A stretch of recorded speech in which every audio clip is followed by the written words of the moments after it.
Shana Tova, everyone. Gemar Chatima Tova.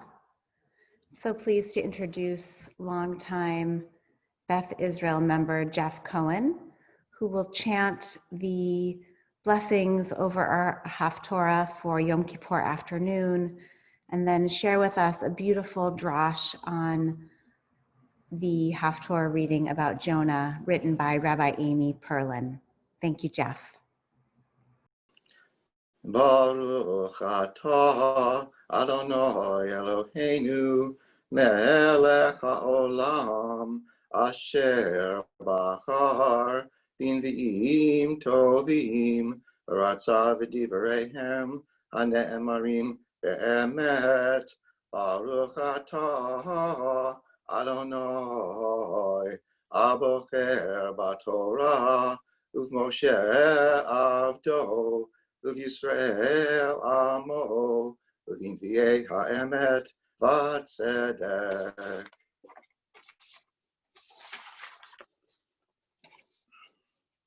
Sometimes we are Jonah. Every Yom Kippur afternoon, congregations all over the world read the book of Jonah as set forth for us in the Babylonian Talmud. Most people believe that this Haftarah is chosen because it models complete repentance. From the king to each individual, by decree, everyone fasted and turned from their evil ways. God is so impressed with the atonement of the city of Nineveh that no evil comes upon them. Yet the book is named for Jonah, the only prophet to be chosen to warn the people outside of Israel of their impending destruction by God for their evil ways. Jonah decides not to accept what he believes is an impossible mission.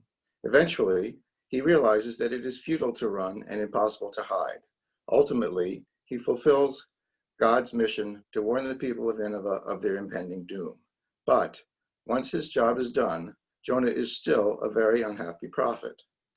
I believe that we read the book of Jonah on Yom Kippur afternoon to remind us that sometimes we are Jonah.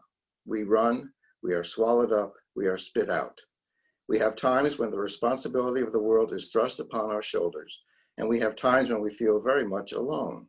Sometimes, just like Jonah, we feel that life is too much for us. Who wouldn't want to book a cruise, get on a ship, and run away from such burdens? Perhaps we are more like Jonah than we ever want to admit. The biblical text tells us that Jonah was in the whale for 3 days. 3 days in the Torah means a long time, but not too long a time, unless you have no food. Abraham walked for 3 days before he tied Isaac to the altar. The Israelites prepared for 3 days to receive the Torah, and Queen Esther waited and fasted for 3 days to get up her courage before she went to her husband, the king, unannounced. Sometimes 3 days can seem like an eternity.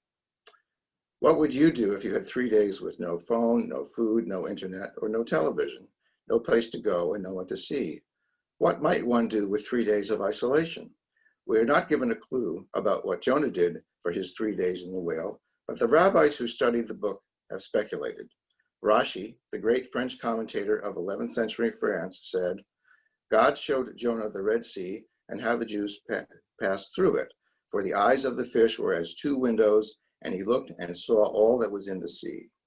In the 8th century commentary of Rabbi Eliezer, we are taught, Jonah entered the fish's mouth as a man who enters a great synagogue, and he stood, and the 2 eyes of the fish were like glass windows, giving light to Jonah. Sometimes we are Jonah. We enter our synagogues looking for light that will illumine our path in life and provide windows into our souls. Sometimes we receive light and vision, and other times we face our reflection in the darkness beyond the windows. Many have experienced crises of faith, especially in times of trouble or when confronted by the pain of life or the harsh reality of death. Some know well the darkness that can challenge their faith. At those times, the sanctuary may feel cold and the prayer book empty.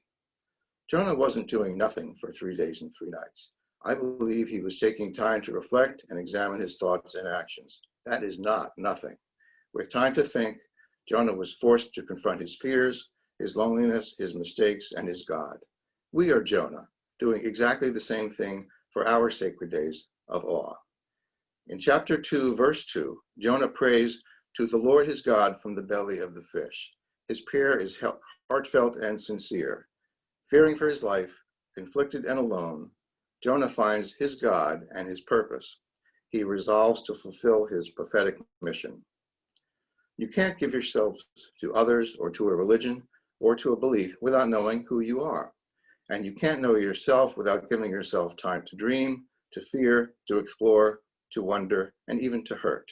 It is one thing to be forced to reflect, as Jonah was. It is quite another to realize that spiritual reflection is a necessity of life. Our Yom Kippur is a day of atonement, but also for at-one-ment, to be with yourself emotionally and spiritually. It is a time to confront fears and failures, pain and loneliness. Jonah had to realize that he was not being sent to Nineveh alone without God, and we are not being sent into the new year alone.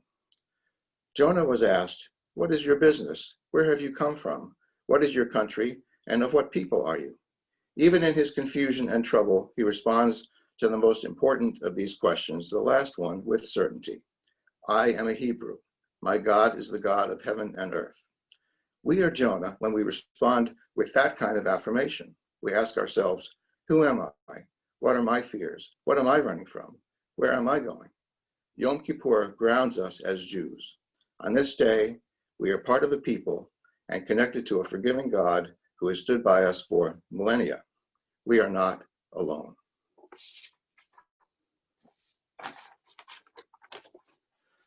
Baruch atah Adonai Eloheinu melech haolam tzur kol ha'alamim tzadik b'chol hadorot ha'el ha'ne'eman ha'omer v'yoseh hamdaber u'mkayem shechol devarav emet v'tzedek. Ne'eman atahu Adonai Eloheinu v'ne'emanim devarecha v'divarecha midvarecha echor lo yoshuv rekam ki el melech ne'eman v'rachaman atah baruch atah Adonai ha'el ha'ne'eman b'chol devarav rachem al Tzion ki hi beit chayenu v'la aluvat nefesh toshia bimhera v'yameinu baruch atah Adonai mesameach Tzion b'vanecha samchenu Adonai Eloheinu ve'Eliyahu hanavi avdecha u'malchut beit David mishichecha bimhera yavo v'yagel libeinu al kiso lo yeshev zor ve'lo yinchalu od acharim et kivodo ki v'shem katzcha nishpata lo shelo yichpeh nero li'olam va'ed baruch atah Adonai Magen David.